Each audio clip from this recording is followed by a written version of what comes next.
लहान मुलं सुद्धा अगदी आवर्जून पुन्हा पुन्हा बनवायला सांगतील अशी आपली दुधी भोपळ्याची भाजी आणि लागायलाही तितकीच चविष्ट। नमस्कार मैत्रिणींनो, रोशनी सिंपल किचन मध्ये तुमचं स्वागत आहे। तर आज आपण दुधी भोपळ्याची भाजी पाहणार आहोत। हवा मी असा हा दुधी भोपळा घेतलाय आणि त्याची सालं काढून घेतलेली आहेत मी। तर ही भाजी अतिशय टेस्टी आणि पटकन होणारी आहे, लहान मुलं सुद्धा आवडीने खातील अशी ही भाजी आहे। तर ह्या भाजीसाठी आपल्याला काय काय साहित्य लागणार ते आपण पाहूया। अगदी कमीत कमी साहित्यात ही भाजी होते। तर इथे मी कढीपत्त्याची पाने घेतलेली आहेत, लसूण आणि मिरची ठेचून घेतलेल्या आहेत आणि ह्याला ना आपण खूप सारा लसूण वापरणार आहोत। तर इथे कांद्याचा वापर नाही करणार आहोत आपण। बारीक चिरलेली कोथिंबीर घेतली आहे। आता मसाला वगैरे काहीच वापरणार नाहीत आपण, लाल तिखट वगैरे, म्हणून इथे मी लाल मिरचीचे तुकडे घेतले। इथे मी बटाटा ह्याचे बारीक बारीक असे काप करून घेतलेत। तुम्ही जर स्किप केला तरी चालेल, पण बटाटा घाला, लहान मुलं आवर्जून खातील ही भाजी। आणि इथे एक छोटा मी टोमॅटो घेतलाय। इथे ओला नारळ मी किसून घेतलाय। चला तर मग आपण पटकन आपल्या रेसिपीला सुरुवात करूया।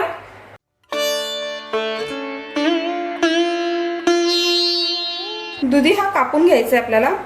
तर ज्याप्रमाणे आपण बटाट्याचे काप केलेत त्याचप्रमाणे आपण दुधीचे सुद्धा बारीक काप करून घेणार आहोत, म्हणजे बटाटा आणि दुधी असे व्यवस्थित समप्रमाणात शिजले जातील। आणि तसाही दुधी हा पटकन शिजतो। तर हे पहा, आपण आता याचे बारीक काप करून घेणार आहोत।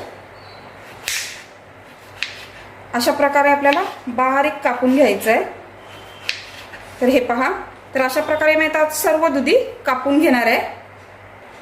हे पहा, अशा प्रकारे आपण सर्व दुधी मस्त बारीक असं कापून घेतलंय। चला तर मग आपण पटकन आपली भाजी बनवायला घेऊया। आता आपण इथे भांडे घेतले, टोप घेतलेला आहे, त्यात तेल घेतले आणि तेल आपलं बऱ्यापैकी आता गरम झालंय। तर आपण सर्वात प्रथम मोहरी घालूया।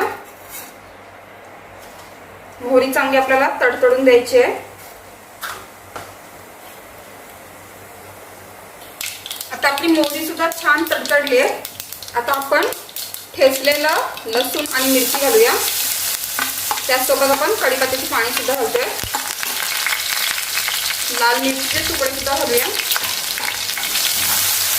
सर्व काही व्यवस्थित मिक्स करून घेऊया।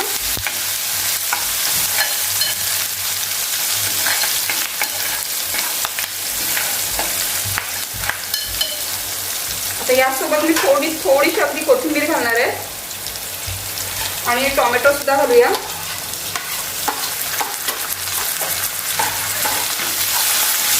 व्यवस्थित मिक्स करूया।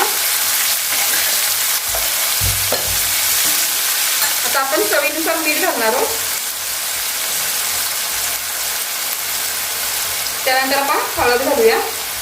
आता यात आपण कोणत्याही मसाल्यांचा वापर करणार नाहीये, अगदी सिंपल आपली भाजी आहे आणि लागायला तेवढीच भारी लागणार आहे।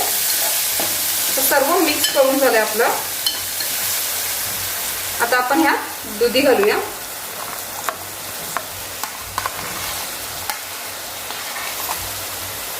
भरपूर लसूणचा वापर केलाय, त्यामुळे अतिशय मस्त ही भाजी लागते। आता सोबतच आपण बारीक चिरलेला बटाटा सुद्धा घालणार आहोत। सर्व मिक्स करून घेऊया।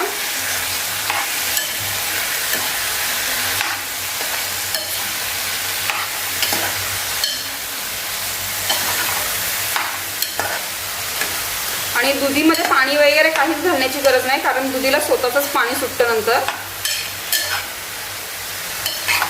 तर आपलं आता व्यवस्थित मिक्स करून झालंय आणि अगदी गॅसची फ्लेम लोच ठेवायची आपल्याला आणि व्यवस्थित झाकण देऊन आपण 10 ते 15 मिनिटं ही भाजी व्यवस्थित शिजून देऊया। तर आपण आता 10 ते 15 मिनिटं वाट पाहूया। चला तर पाहूया आता आपली भाजी शिजले की नाही। तर हे बघा, पाहू शकता तुम्ही, दुधीने त्याचं स्वतःच पाणी सोडलंय आणि बटाटा सुद्धा चेक करूया। तर बटाटा सुद्धा शिजलेला आहे। तर आता आपण ओला खवलेला नारळ घालूया, यात मिक्स करून घेऊया। ह्यामुळे काय होईल, जे दुधीला पाणी सुटलेलं होतं ते नारळ शोषून घेईल आणि आपली भाजी थोडीशी घट्टसर होईल। तर पुन्हा आपण 2 मिनिटं अगदी झाकण देऊया। चला तर आता पाहूया आपली भाजी।